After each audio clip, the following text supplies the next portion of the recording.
Hello YouTube, this is another video review from Super Apple Forever. This video is going to be on a AT&T laptop that's about 16 years old. It's from either 1994 or 1995. So let's take a look on the bottom. So here's the top, really nothing up here. This laptop isn't working, unfortunately. There's not a year on here. I looked for one of those, but there's not. It's a Globalyst 200. Just some FCC stuff.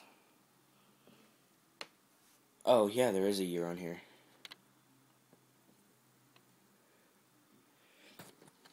Maybe, I don't know what that is. It says VFG 243/1991. If this is from 1991, this is pretty old. But I thought it was around 94 or 95, but maybe I'm wrong. Maybe it is from 1991. If you know anything about this laptop, I'd love for you to send me either a private message or put it in the comments. Even if you don't, if you have some questions about it, please leave me a comment, or please send me a private message or a comment or anything like that, and I'll get back to you as soon as I can. Yeah, but I don't really know much about this. I searched it on Google and I didn't come up with anything, so maybe if you know something about it, I'd love to hear from you. And like I said, if you have any questions, I'd love to hear from you too. So here's a little lock button down here. I'm not sure what this is for. I think this is for the battery. This laptop hasn't been working for about 4 years. My grandpa gave it to me. He used to work at NCR, which they made cash registers, and NCR was bought by AT&T, and so I guess this is how he had this laptop.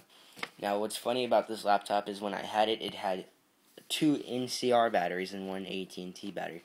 So I guess the original battery that came with it and 2 other batteries.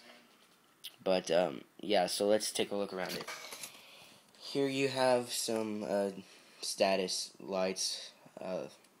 Guess sleeping, num lock, scroll lock, cap locks. The hard drive, like with old Windows computers, every time you do something with the hard drive, that little light would blink. And the battery life, it would turn orange when it was charging and all that. Now, if it is from 1991 or if it is from 94, I'm not sure. Maybe some of you know. But it was in pretty good condition. It got kind of beaten up.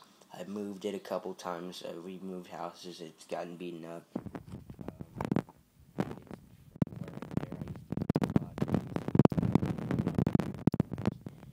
I used this when I was about 6 or 7. Also, it's just gotten beat up. It lost a bunch of parts. It does not work anymore. And I've lost the power charger and a bunch of other stuff. But here you have the 3.5-inch floppy drive, and this might sound weird, but I still use floppy disks. Believe it or not, I like floppy disks. I think they're good still. They shouldn't be thrown away. A lot of computers still have floppy disks, especially Windows computers. I use them to transfer around Word documents, things like that, because at school we have floppy disks.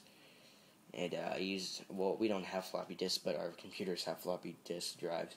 We don't use floppy disks, but I do. I think they're pretty cool. Half the time when I go to school with a floppy disk, everybody's like, what's that? So, yeah. Right here, I think you have a PCMCIA card slots. I think that's what they're called. These were pretty big standard back in the 90s and the early 2000s. You could get a USB thing through here. You could get Wi-Fi router, Wi-Fi cards in here. You could also get a little bitty hard drive that you could stick in here, which was pretty cool. I've seen a couple of those. They're real tiny and they look pretty cool. But those were only about like 200 megs and stuff. And yeah, that's pretty interesting. A lot of laptops and even a few desktops had these back then, so this was a pretty big standard for laptops. Right here you have a printer port, serial, I think, and VGA. right here you have something for either a keyboard or a mouse. I guess most people would use it for a mouse, so I don't know why a keyboard would be there. The power, and some right here is some kind of SCSI port. So if you know anything about that, I'm not sure what it is. If you know anything about that, please tell me. Right here, it's for the hard drive, which I don't have anymore. I don't know what happened to it. Right here you have the power, or I mean the battery slots. So let's look inside.